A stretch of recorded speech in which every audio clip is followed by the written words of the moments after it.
thank you for everybody for coming. This is a meeting of the Solar Moratorium Committee. We're going to go over a few things. I think everybody has an agenda.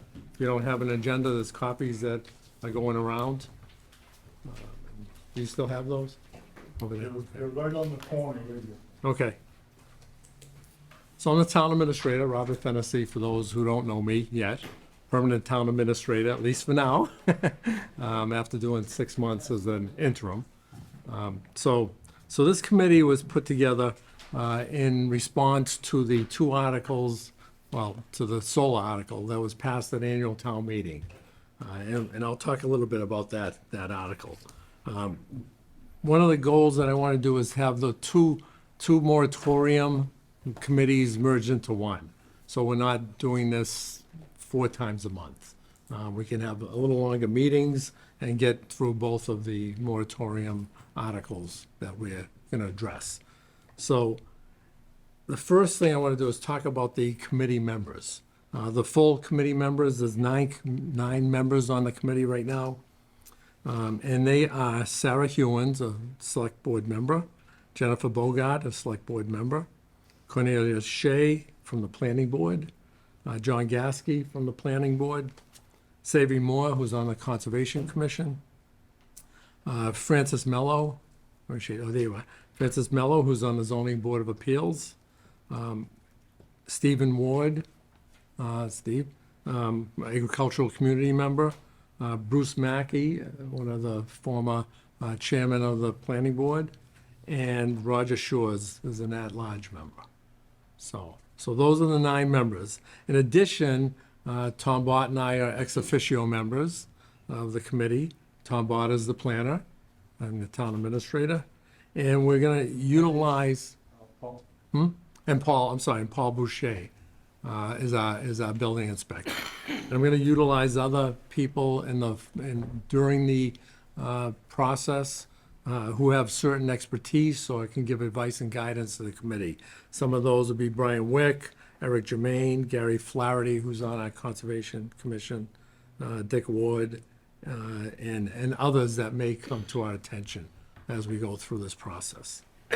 So welcome to the board members. This is a working committee. We're not going to take anything from the audience at this time because it's going to just be a working committee. So the second thing on the agenda is the merging of the battery and solar. And again, when we get into, once we have a chair assigned and we can get to any voting, then we'll talk about that, about putting them together. The discussion of the charge of the committee. So if you recall Article 26 on the moratorium on mounted solar photovoltaic installations, in the article that was moved, there's certain things that this committee is charged to do. And I'll just read the paragraph. During the moratorium period, the planning board, select board, and other town officials shall conduct a review of the Carver zoning bylaw 3580, review solar bylaws in other communities, undertake a planning process that addresses potential impacts of solar photovoltaic installations in Carver, consider the long-term objective for solar voltaic installations and their impact on health, safety, and welfare of the Carver's citizenry, determine how the town shall reasonably and thoroughly regulate and approve solar electric installations, and shall review and address the impacts of current, impending, and potential installations, and they may develop a plan to mitigate future impacts of such installations on the general health, safety, and welfare and quality of life of the residents of town of Carver, which may include but not be limited to the presentation of a suggested bylaw amendments to a future town meeting. Okay, so that's the charge on this. I'm also going to read the battery storage was a little shorter. This was voted to.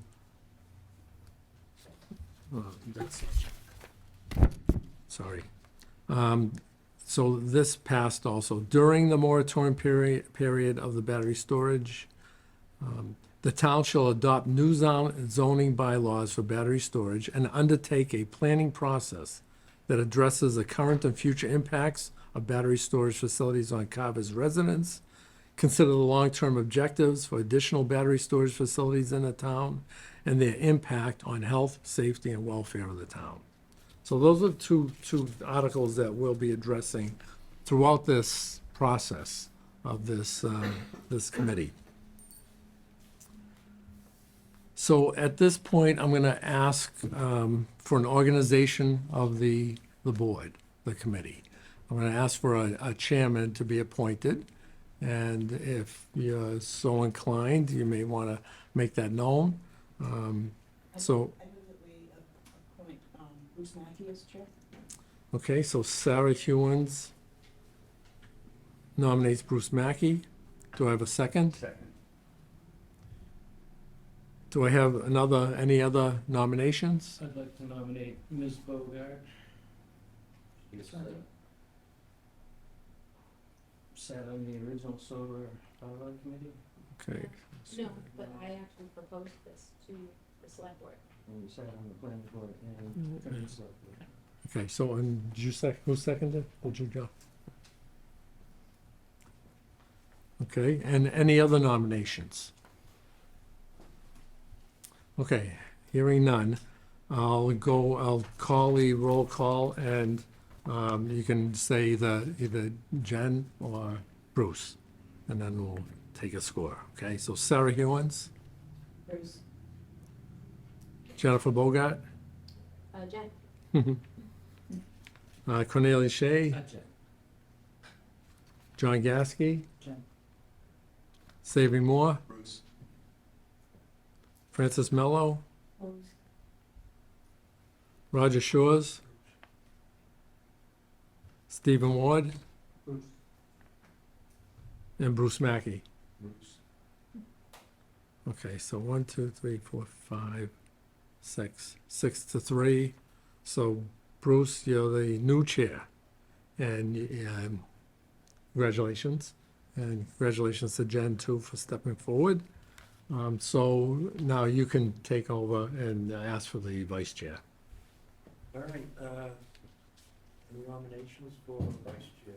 I'd like to nominate Jen Mulbach for vice chair. I'll second.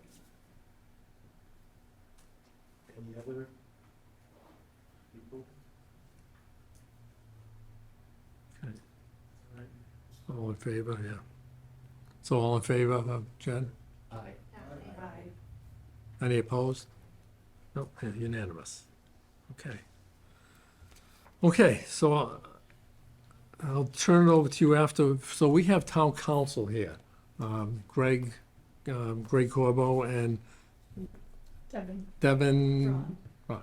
So, and they're gonna do a presentation of the the laws regulating solar and so forth. There's I don't know if you can see, you might want to turn around, there's a PowerPoint that they're gonna use.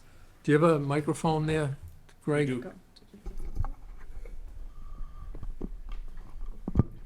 And this is being shown on Area 58 and being recorded.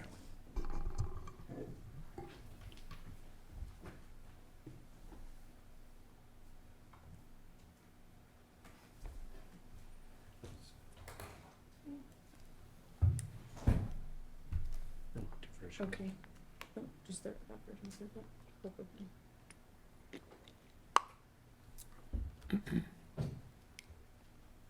We had a discussion about whose laptop we were gonna use, and I changed the rules at the last second, so I got that. Maybe it's a slideshow Okay. from beginning. All right, and you got an HDMI port on that? Yeah.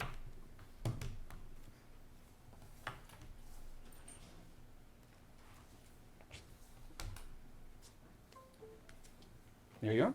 Okay. Great. You do have copies of the slides in your package, or not in your. Greg, you want to pull that up Just pull that. and pull it close to you so they can hear you at home? Well, good afternoon, everyone. Thanks for having us here.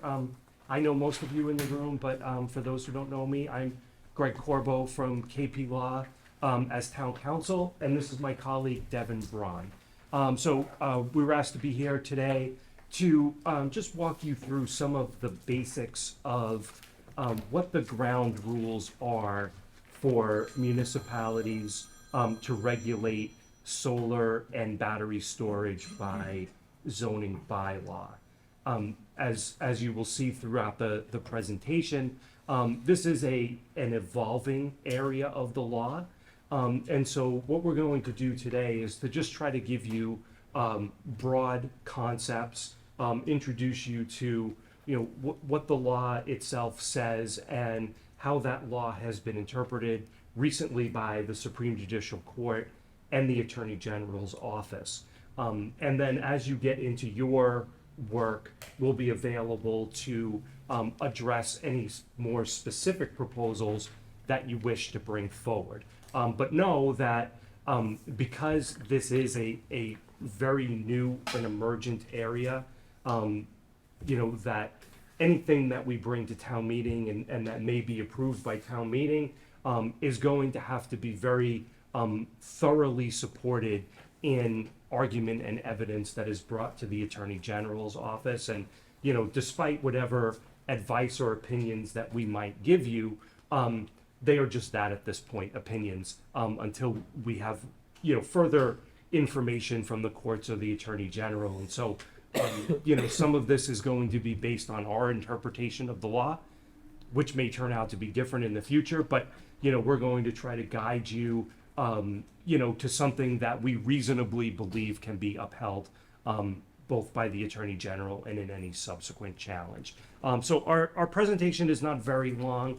I would suggest we go through it and then that you hold all your questions till the end, okay? Okay, so the way that we're going to approach this is in 4 general categories. First, an overview of the so-called Dover Amendment, which is the part of Chapter 40A, the Zoning Act, that relates to municipal regulation of solar energy. Second, an overview of the so-called Tracer Lane decision, which was a decision of the Supreme Judicial Court issued earlier this year and that has dramatically changed the landscape in terms of municipal regulation of solar energy. Then we're going to look at some of the decisions that the Attorney General has recently made with respect to other communities who are attempting to regulate both solar and battery storage. And then, as I said, we'll open it up for questions and answers. Okay, so to begin with, Chapter 40A is the Zoning Act, and Chapter 40A specifically is referred to as the Dover Amendment. And what this amendment does is it places limitations on what is otherwise broad municipal authority to regulate land use in their communities. And the legislature has included a number of topics within the Dover Amendment for the purposes of specifically ensuring that those specific types of uses cannot be interfered with at the local level. So those uses include agricultural uses, religious uses, educational, solar, as we'll discuss, interior of residential building, childcare facilities, structures destroyed by fire, and antenna structures. So the specific protection for solar was added into the statute in 1985. But as we'll see in a minute, we haven't had any interpretation of that provision by the Supreme Judicial Court until earlier this year. So we've had close to 40, 50 years of this amendment being present without it actually having been reviewed and interpreted by the courts. So what the statute itself says is that no zoning ordinance or bylaw shall prohibit or unreasonably regulate the installation of solar energy systems or the building of structures that facilitate the collection of solar energy, except where necessary to protect public health, safety, or welfare. So, the first part of this is relatively straightforward. You do not have the authority as a municipality to enact a bylaw that prohibits solar installations within the town of Carver, or to enact a regulation that is so onerous that it effectively prohibits these types of installations. Where I think you'll be spending most of your time and where most of the work is done here is in the second part, which is what is considered to be an unreasonable regulation, or to put it conversely, what is a reasonable regulation that is necessary to protect public health, safety, and welfare. And I think as you go through your charge, what you're going to want to do is look at your existing bylaw and try to determine, what in that bylaw that you want to keep as being reasonably necessary for the protection of public health, safety, and welfare, and what you might want to change to either make it more stringent or less stringent, or to address things that are not addressed at all at this point. So in June of 2022, the Supreme Judicial Court issued a decision in Tracer Lane 2 Realty versus the City of Waltham that has finally given us a judicial interpretation of the statute. And to this point, this is a relatively new case, but our experience in dealing with the Attorney General's office is that they are interpreting this decision as placing very strict constraints on municipalities, to the point where the Attorney General's office is requiring that if you are going to regulate solar, that you have a record that supports why your particular regulation is reasonably related to public health, safety, and welfare. So by way of example, at town meeting, you enacted a moratorium on new solar developments until further study can be done. And that moratorium has not yet been approved by the Attorney General's office. I have had communications with them about it, and they are taking a very careful look at what your reasons were to determine whether or not that moratorium can in fact be supported as a reasonable regulation of solar. So Devin, do you want to take over and explain the Tracer Lane case? Sure. Can jump in here. So the facts of the Tracer Lane case were essentially the developer had owned property both in Lexington and Waltham and had proposed to construct a large-scale ground-mounted commercial solar facility in Lexington. It was in a commercial zoning district. They approved it. But the developer had also proposed an access road which went through a residential zoning district in Waltham to access that large scale solar development. And the Waltham zoning officials determined that the solar development wasn't authorized under its zoning code, and essentially denied their request to move forward with building it. And so the developer appealed that decision to the land court. Judge of the land court agreed with the developer that it was unreasonable regulation or prohibition of solar, and just recently went up to the Supreme Judicial Court, who agreed as well. So the court first looked at the proposed access road and actually concluded that that was also protected under the Dover Amendment statute, even though it wasn't the solar facility itself, because it was an ancillary structure, and much like other Dover protected uses, ancillary structures are usually included. And especially because the road would sort of facilitate the solar system's construction, maintenance, and its ultimate connection to the electrical grid. It was, a protected use. So ancillary structures, we know are included.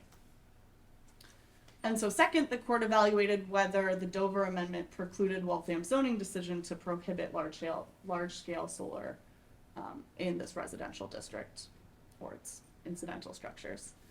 And so here, Waltham zoning code did prohibit large-scale ground-mounted solar in all but 1% to 2% of the total land area.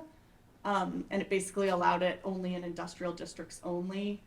There was some argument about whether it was really allowed. They didn't proactively allow for siting of it, but the court basically concluded it was probably allowed.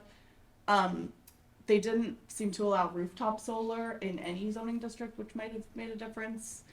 And the zoning code didn't actively sort of promote as of right solar in any zoning district. They really essentially hadn't even considered solar at all when this application came to them.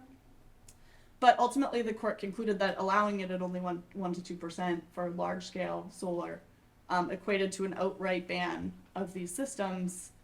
And because they had no articulated reasonable health, safety, or welfare basis for doing so, that balancing test, the court concluded that it was unlawful under the Dover Amendment. So the court had concluded that the city's decision restricts rather than promotes the legislative goal of solar energy, and the zoning code therefore violated the statute. The court did emphasize on numerous occasions that municipalities do have flexibility to regulate solar and the siting of solar, but the validity of any regulation, if it's going to be challenged, is going to turn on a balancing of the interests that the bylaw advances against the impact on the proposed solar use. Again, this was limited to the facts before the court. Every town or city's challenge was going to be different based on your record you build, your specific interests for Carver. But one of the key takeaways, as Greg mentioned earlier, is to really proactively conduct and document in the record your municipal planning efforts in a way that promotes solar and articulate your health, safety, and welfare bases for each specific regulation. So, did you want to discuss the Attorney General? Sure, I can go through. Examples?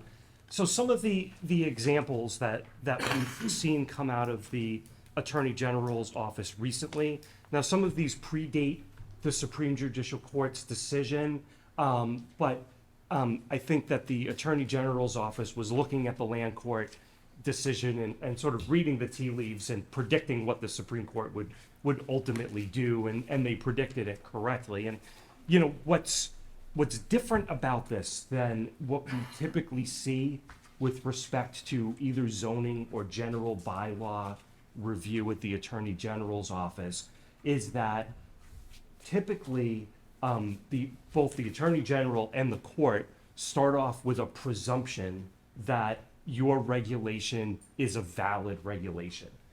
That is a long-standing principle of municipal law. However, what we're now seeing with respect to solar is that sort of being flipped on its ear a bit, and the Attorney General's office, taking its lead from Tracer Lane, is saying, municipality, you need to demonstrate to us why your regulation is reasonably related to the protection of public health, safety, and welfare. So, you know, we start with this Hopkinton case from April of this year, where the town enacted a solar bylaw, and it was supported by studied impacts presented by commercial solar, and there was a record that justified what the town was doing in that case. Versus Wareham decided just a month earlier than that, the bylaw was disapproved because the town made no effort to support its decision as to why this particular regulation promoted public health, safety, and welfare. And in particular, in that case, there was a requirement that parcels had to be at least 3 to 10 acres in size in order to support solar facilities. And there could be no clearing of trees unless those trees had previously been cleared at least 5 years prior. And so, you know, one of the difficulties in a regulation like that is if you have a regulation that says you cannot clear trees for the installation of a solar facility, but you can clear trees for the installation of a strip mall or a new home, well, why is solar different? Why are you sort of discriminating against solar and treating it more strictly than you're treating other uses, which on their face seem to have a similar impact when we're talking about the clearing of trees. So it's important to not only, say, well, there's a clear environmental benefit to not having clear cutting of trees, but, why is the clear cutting of trees with respect to solar necessary to protect public health, safety, and welfare, where you might be allowing it with respect to some other types of facilities? And so to justify, well, we're treating solar differently in this case because solar has this different impact than these other uses have. So I think that's the kind of study that you're going to want to be talking about. And the thing that you're going to want to be thinking about is, okay, we want to do this. Why is this necessary? And why are the impacts why do the impacts of solar justify treating it differently? And so in the Washington case, also in April, the bylaw was approved where it included some as of right siding for solar, and also included special permitting for solar. And so the Attorney General looked at that as promoting rather than restricting uses of land for solar. And then again, this was really very early in the year for the town of Spencer, a bylaw imposing 1 to 300 foot setbacks was approved, but with very heavy cautions that such a regulation might not survive after Tracer Lane was decided. So, the theme, that we're seeing through all of these decisions of the Attorney General, and again, even what I've been seeing in terms of bylaws that are under review now is a willingness on the Attorney General, part of the Attorney General, to take a much closer look at what is in your record and why are you doing this. So some of the things that we've seen approved, and again, this is subject to change, but requiring site plan review, minimizing environmental impacts with respect to the footprint of, or I should say with respect to things that are outside the footprint of the solar facility, requirements of, to abate noise, odors, parking, lighting impacts, things like that, still seem to be within your purview to regulate.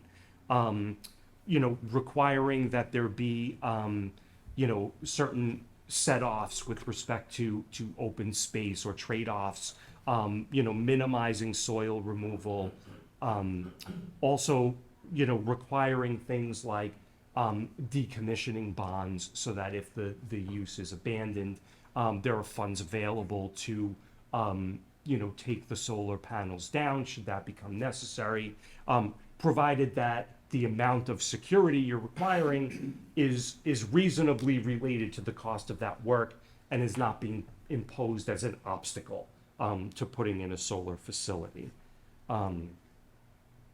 So some of the things that we've seen not approved, prohibition on uses of pesticides, herbicides, fertilizers, and that's something that really extends beyond the solar regulation. You do not have the authority to regulate the use of herbicides and pesticides at the local level. It's been like that since, I believe, the 1970s, and I don't think that's going to change. So that's something that is untouchable. But also, restricting solar facilities on parcels of certain sizes has been disapproved. Restricting the removal of trees to a time frame where they had already been removed in the past, and other things that are just, again, not reasonably related to the protection of public health, safety, or welfare.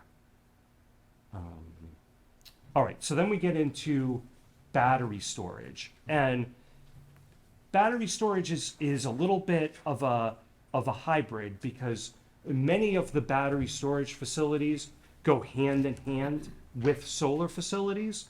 And so you know, to the extent that the regulation of battery storage has the incidental effect of regulating solar, then those regulations are also going to be subject to the Dover Amendment and the limitations contained in that amendment.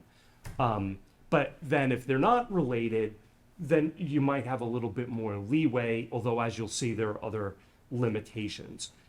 So to begin with, this is a definition of what a battery storage facility is, which is something that I believe is missing from your bylaw at this time. And you know, when we looked at the existing bylaw, and you know, the way that we tried to justify it to the Attorney General's office was to point out two things. First of all, you do not have a definition, and then second of all, in your table of uses, battery storage is addressed in every use district with the designation SP asterisk Y.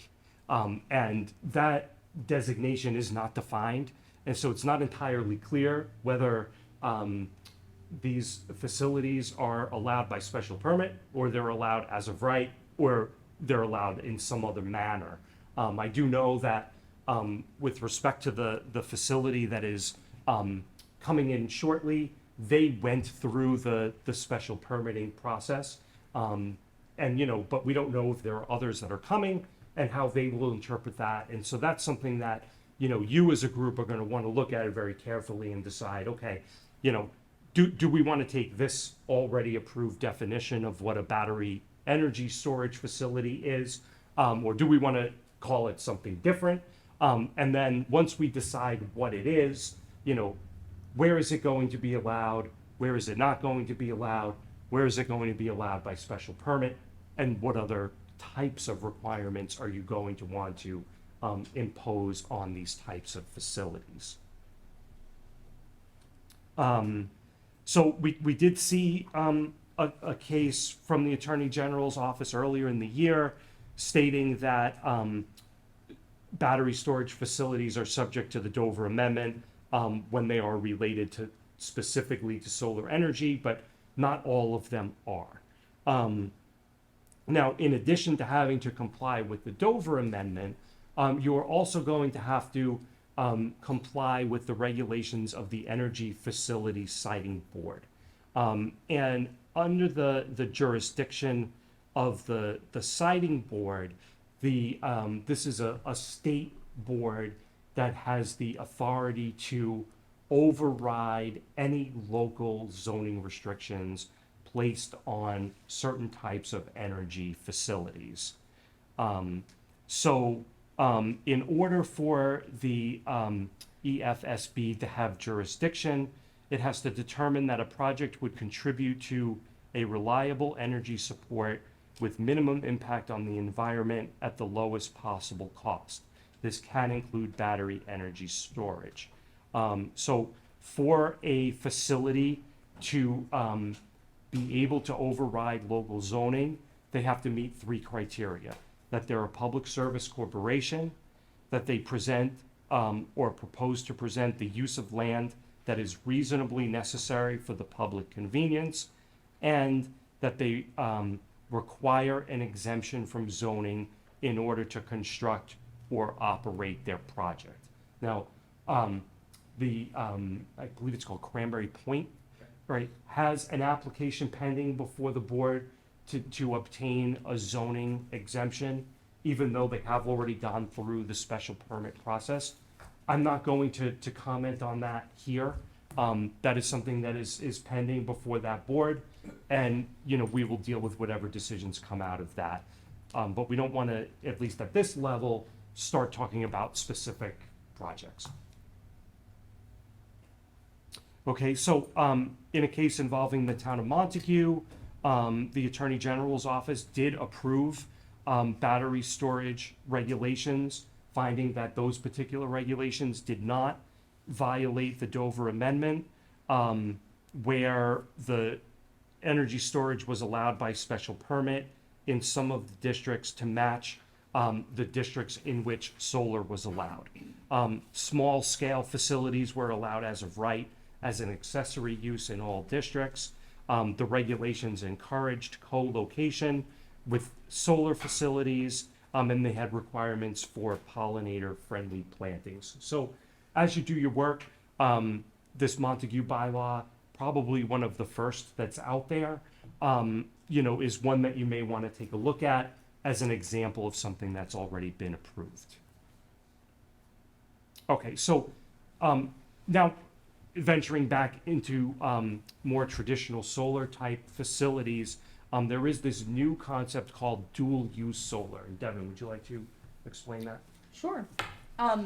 So just this year, dual uses of agricultural land for solar was just explicitly authorized and protected by the legislature. So it is something worth considering and studying further for Carver specifically.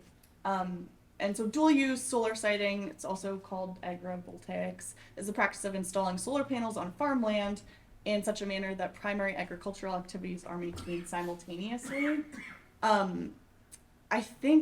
My understanding is that in Carver, you might have one that's the first to do it with cranberry bogs potentially coming up, but it can also be done on just regular farmland. And so the legislature, as I mentioned, Chapter 179 of the Acts of 22 has amended the Chapter 61A, which is the tax exempt statute for agricultural lands, to provide that land that is used primarily and directly for agriculture or horticulture may be used to site renewable energy if it does not impede the agricultural use of the land. So it still has to be used primarily and directly for agriculture, but you can make sure to site solar on top of it. And one specific part of that statute, which is going to be this was very recent, it's going to be an evolving area of law that we'll probably have further guidance on in the future, but provides that solar energy on agricultural lands shall be subject to the provisions that is afforded to land use for agriculture under 40A Section 3, the Dover Amendment. And under that statute, as some of you may know, the agricultural land cannot be required to go through the special permit process. So we're still figuring out, and we'll have further advice on opinions on whether that's going to also apply to the solar that's dual use solar that's sited on agricultural lands or not. Yeah, and so it looks like, probably the primary benefit of this to a community like Carver is the fact that property owners who have tax protected status under Chapter 61A might be able to do this dual use solar without sacrificing their tax protected status. But as Devin said, this is a brand new law, and so we'll see how things go. But certainly, if this is a direction that you're interested in going, we can provide you with additional advice at that time. So with all that case law and attorney general decisions in mind, some of our generic overview recommendations for the committee for consideration is that any new and existing standards in to be applied in a bylaw must be reasonably connected to the public health, safety, or welfare purposes, and that should be documented by some sorts of study, analysis, definitely a statement of purpose in the bylaw, anything really to perhaps a report and recommendation from this committee, and that there should be no discrimination in the standards that are applied to solar regulations as similar standards for those applied to other types of commercial uses. And we would generally recommend engaging technical consultants to assist in documenting some of the standards if desired. To also update the zoning map and the bylaw to ensure that a sufficient percentage of the town's land area is made available for solar under that Tracer Lane decision where at least 1 to 2% in Waltham was not enough. To update the table of uses for further clarification of the allowed uses for battery energy, large-scale solar, small-scale solar, rooftop solar, dual-use solar. You can have, the parking canopy solar, the ground mounted solar, just to really clarify what standards you're applying to different types, and to have clear definitions and standards for each of those types as well. And so we put links to some additional resources that may be of use as you're working through in the committee, the Attorney General's decisions on bylaw review, and as we mentioned, not very many have come out since the Tracer Lane decision, so if you continue monitoring that database with all the 2022 annual town meeting decisions that should be coming out hopefully in the next couple of months, I'm sure there'll be some helpful ones there. The Cape Cod Commission did a draft model bylaw, and it was documented by some studies and analyses that might be helpful as well. And the Commonwealth, though this one is slightly outdated, was 2014 or 2015, but they have a model bylaw and some related guidance as well. And that's it. So as I said, that was intended to be a very, broad brush overview. We certainly didn't mean to scare you in any way, but, I think that, if you take one thing out of this, it's that this committee, whatever it's going to recommend, really wants to make sure that it documents the reasons for its recommendations. And, the way I would expect that this is going to happen is that, this committee will propose certain bylaw changes or not, and then whatever is proposed here would then go to the planning board for its traditional public hearing process, and then ultimately be voted on at town meeting. And so, you have a number of opportunities to develop this record, and, the more robust that record is, the more likely it is that your regulation is going to be upheld, whether it's at the Attorney General or whether it's challenged in court at some point.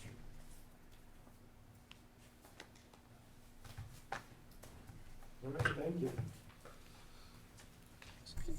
So are you looking for questions and? Yes, No? absolutely. If So anybody has does anybody have questions. questions? So if you can speak in the mic, we'll have to pass these mics around. Greg, what's the Steve, definition would of you a introduce yourself, please? Steve Wood, Macau resident, Cranberry Grove. What would be considered a small scale solar array? So I think we had something. So large scale is typically at least 250 kilowatt per hour. I think small scale is more or less anything under that, but you can define it. So anything under 250 would be considered small? That's what we've seen, yes. I have a question, Greg. So a lot of these relate to health, safety, and welfare of the regulations of the citizens. So how broad can the word welfare be when you're looking at developing new regulations? Well, and that's the challenge here. Welfare is in this context is something that is, very broad, and that looks at, the types of matters that typically promote what is beneficial to the residents in the community. And so, to put it in a term that's different than public health or safety, things like aesthetics are typically considered part of the public welfare. Adverse impacts through things like noise and traffic might be considered part of the public welfare. So, it is typically considered to be a broad term. I would argue that environmental concerns are part of the public welfare, although, environmental concerns also have an impact on public health, because anything that is going to have an impact on your water supply not only goes to the environment, but also goes to the protection of public health as well. So there are really a number of broad considerations that you can take into account when thinking about the public welfare. Okay, good, thank you. I'm gonna give you this, Mike. Mr. Chair, if I may ask a question? Go ahead, Sarah. So, Sarah, if it's helping. sorry, Sarah Hewins. So in the documents that, Mr. Bott gave us to review, one of the cases said that basically it, welfare can't just mean that the neighbors don't like it, or that you don't like to look at it, or it's repugnant to you. That was one word that was used. That's pretty specific. So Well, you right. said aesthetics could be considered welfare. If there's my aesthetic and there's somebody else's, I guess that's my question, how do we, it can't just be because someone doesn't like to look at it. Is that true?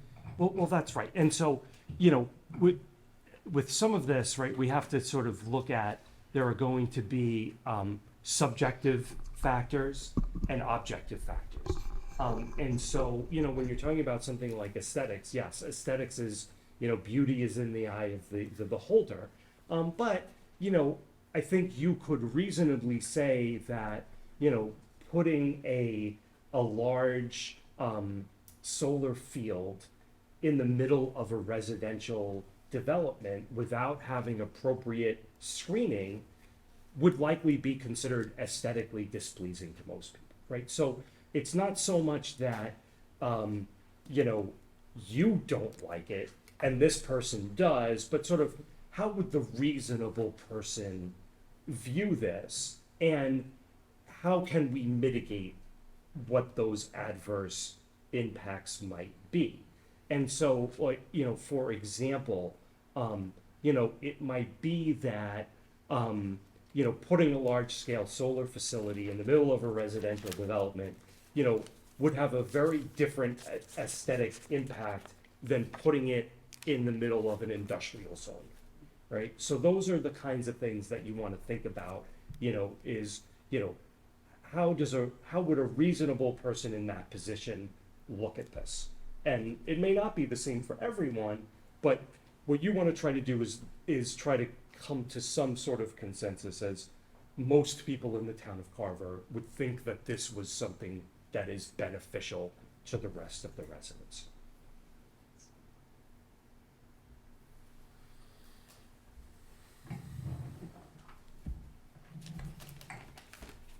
Roger Shaw's.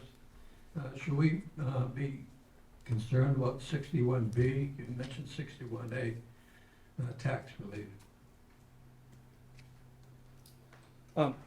So the statute that talks about, what'd you call it, It's recorded. Use agrivoltaics. agrivoltaics, is specifically part of chapter 61A. But, as you do your work, we can also look into whether chapter 61B is implicated here as well.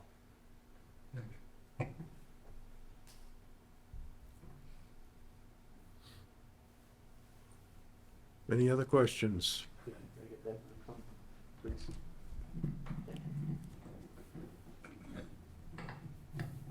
Savory Moore Conservation. Mr. Fennessy brought up the word welfare, as in health, safety, and welfare. What about safety? Where does that fall in? Does potential danger come into play here? Yes. So, generally speaking, when you're looking at regulating for the protection of public safety, you're typically not required to wait until someone gets hurt before you do something. But that being said, you also have to have a reasonable likelihood that A, something is dangerous, and B, what you're doing is going to achieve the goal of protecting the public. So, by way of example, there are certain beliefs that solar panels could lead to illness by people who become exposed to them.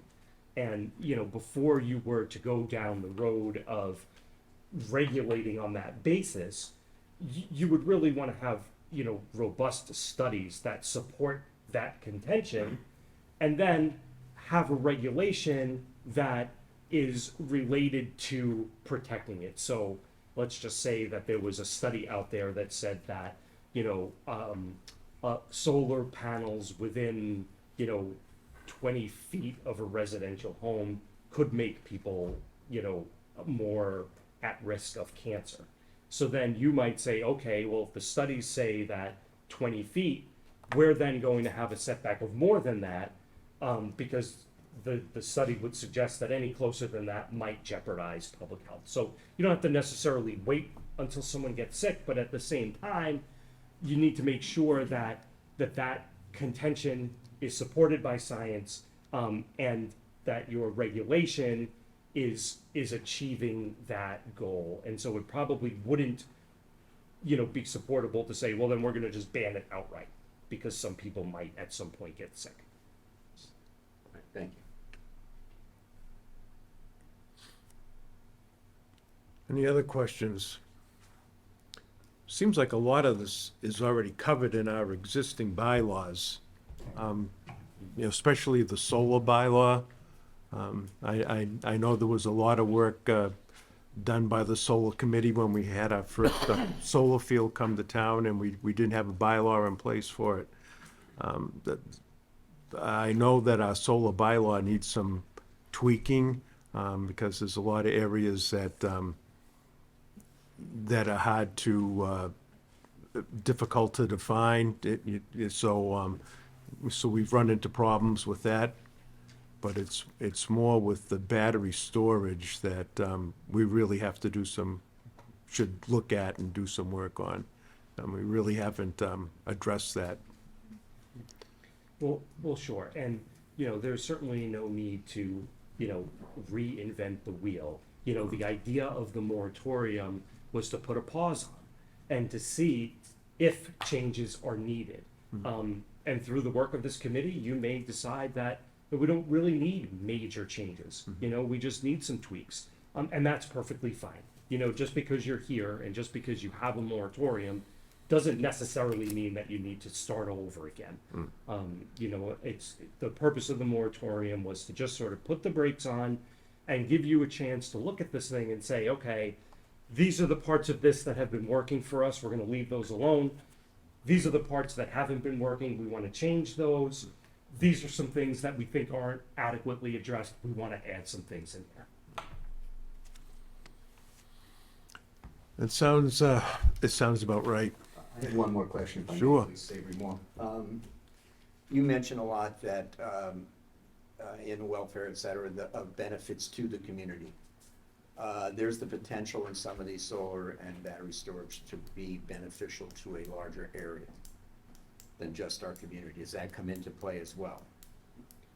Well, I think that's sort of the overarching premise behind the statute and giving these solar facilities this sort of heightened benefit of the doubt, so to speak, right? I think that the legislature has recognized that, generally speaking, solar is good for the Commonwealth, that it has benefits that extend beyond the boundaries of any particular community, and which is why the legislature has chosen to more narrowly restrict what you can do in terms of regulating solar. Would that hold true for battery storage as well? To the extent that it is connected to solar, then yes, it's entitled to the statutory protections. But even when it's not, it's within your discretion as a town to say, well, we want to promote battery storage. And so we're going to make it easier for battery storage to come here, because it's something that we see as being beneficial, not only to Carver, but to our region. And if there's a battery storage applicant that goes to the EFSB, like Cranberry Point, and seeks an exemption from local zoning, the EFSB does consider the benefits to the state and the region and locally in determining whether to grant that exemption is one of the factors. Great, thank you.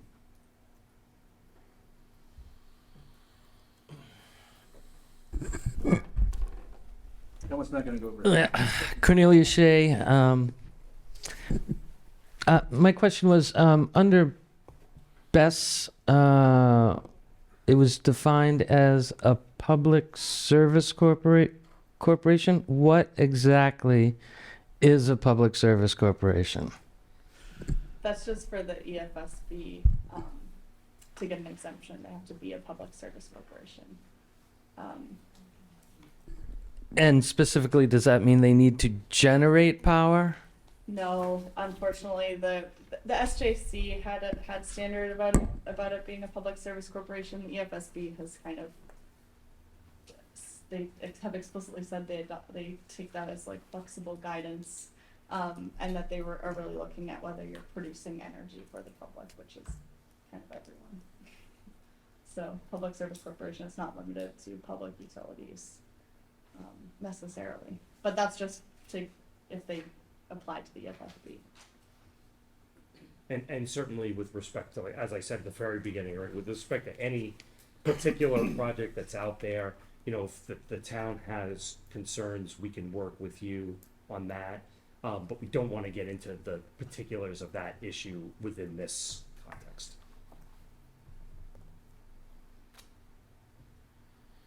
Anything else?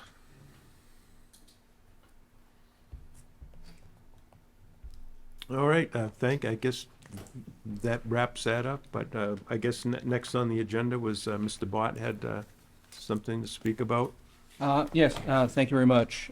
You can bring me back my HDMI cable when you have a second. So I'm Tom Bott, I'm the town planner here in Carver, Mass, and have been unofficially since the end of January and officially since 1st of May. I've been at this for about 25 years or so. Written solar bylaws for a couple different towns. My daughter's a chemical engineer.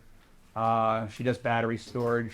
She's getting her PhD in energy science and engineering. So we talk about these sort of things sometimes just in just this dinner conversation. But at the same time, she's pointed out a few different resources that I can use to help with this operation. So along that line, I reached out to a number of different folks to provide us some additional information. One of those being a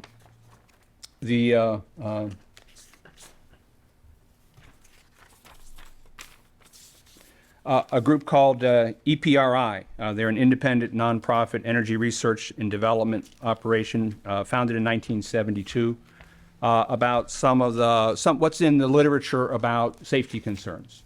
I met with them a couple weeks ago. They pointed out some information on on their website, and that information will be shared with the group and with the body in general. In fact, we've created a web page.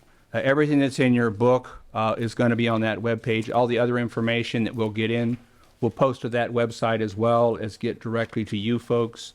And all the meetings that we're doing are being recorded both on Zoom and with Area 58, and we'll have links to those.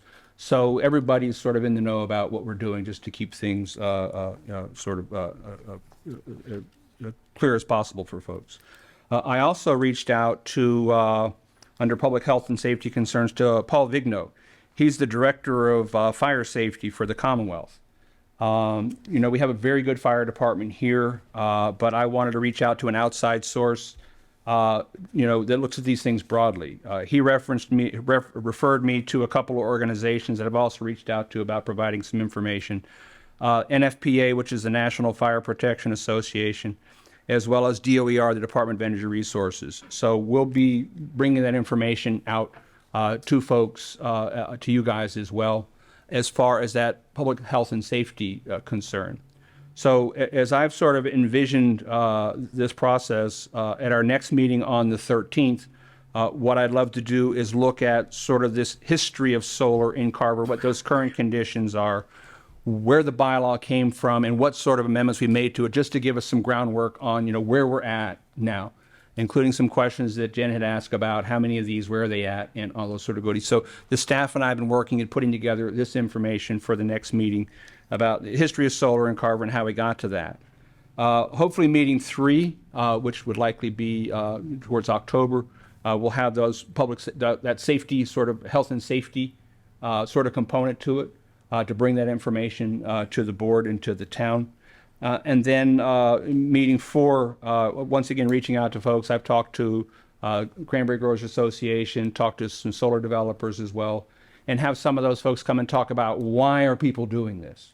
And why am I doing it on my property? Why am I the solar guy? Why do I want to do this thing? So we understand the dynamic of that. We are, as town council pointed out, sort of at the mercy of Massachusetts general law.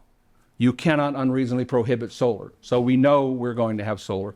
To what extent can we prohibit it? And how can we identify those legitimate health, safety, and welfare concerns? So that is part of that robust study that's required to really get that traction with the Attorney General's office.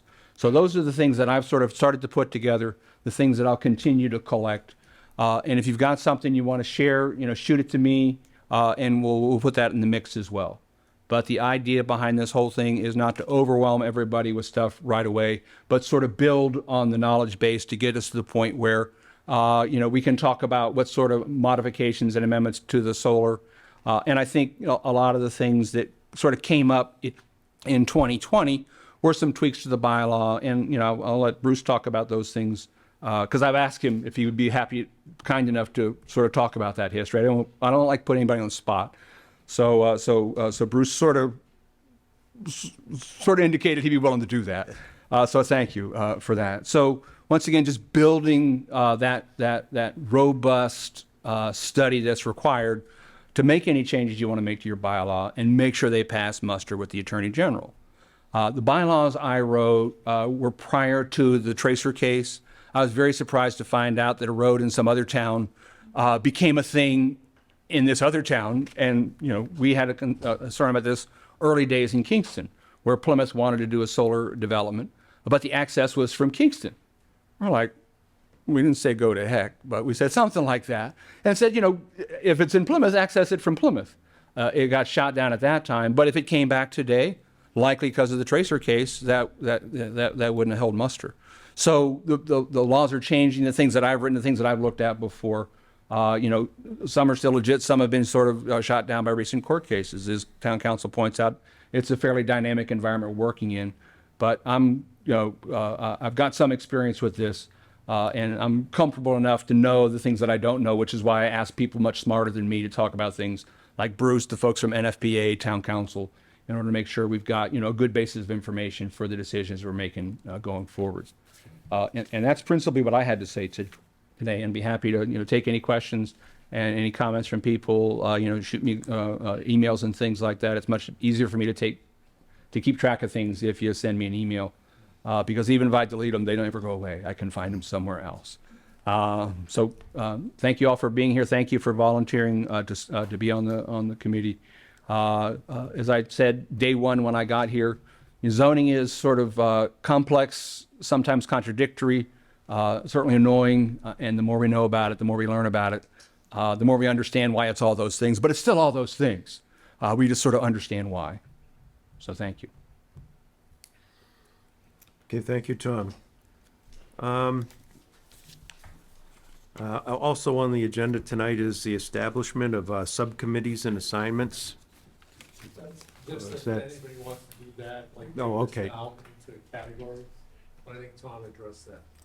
Yeah, I think Okay, I think this group, maybe somebody gets a homework assignment, but making this thing into a multi-level marketing operation, I don't think is. I think we work better if we're all just kind of in the same room on the same, working towards that same product. But if the committee decides we want to create something to go look at something else, absolutely, that's we'll get that done as well. all right, topics not reasonably anticipated by the chair in 48 hours. I don't think we have anything like that this afternoon.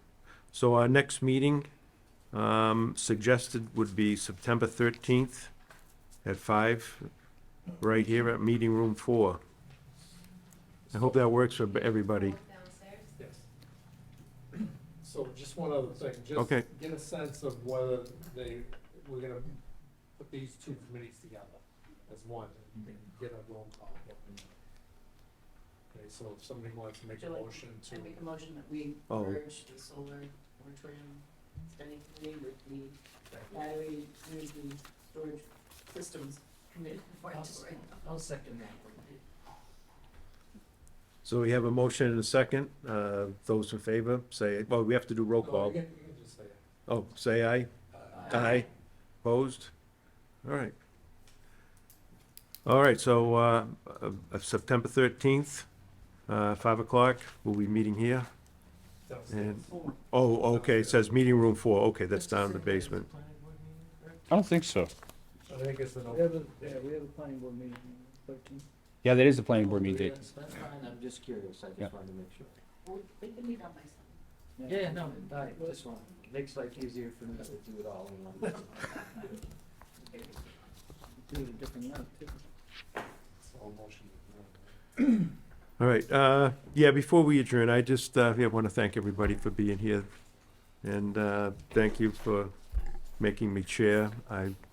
These past few months, I've just been sleeping, so, it's good to be back. So thank you for that. Okay, motion, to adjourn. So moved. Okay, I have a motion and a second. Those in favor, say aye. Aye. All right. Good afternoon, everybody, and we'll see you next meeting. Already